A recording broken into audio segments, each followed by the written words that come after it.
మీరు యుద్ధం చేయాలని చెప్పేసి ఇష్టం ఉన్నట్టు అంటే వాళ్ళని ప్రేరేపించడం, యుద్ధం చేయడానికి ముందు పంపించడం. యుద్ధం అంటే ఏదో విధం కాదు, ధర్మయుద్ధం. అక్కడ ధర్మయుద్ధం జరిగింది. ఇక్కడ పగలు ప్రతీకారాలు కాదు, అక్కడ ధర్మయుద్ధం. మరి ఎందుకు ధర్మయుద్ధం అంటే మనకి ఇప్పుడు సిచ్యువేషన్లో, ఈ జనరేషన్లో జరుగుతున్నవన్నీ అప్పుడే జరిగినాయి. ఇప్పుడు జరుగుతున్నవన్నీ కూడా అప్పుడే జరిగినాయి, అప్పుడే చూపించేసారు. అంటే రాబోయే కాలంలో ఇవన్నీ జరుగుతాయని. ఏం జరిగింది మరి అంటే స్వార్థం,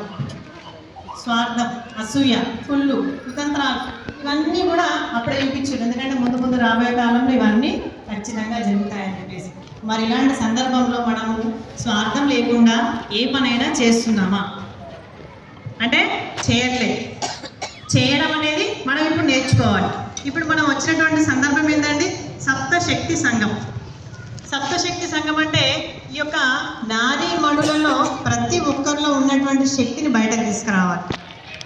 మరి ఇంట్లో ఉంటున్నారు, బయటకు వెళ్తే ఏంటి, ఎవరితో మాట్లాడి ఎట్లా చేయాలి, నేను బయటకు ఏం సాధించుకొని రావాలని చెప్పేసి చాలామందికి ఉంటుంది.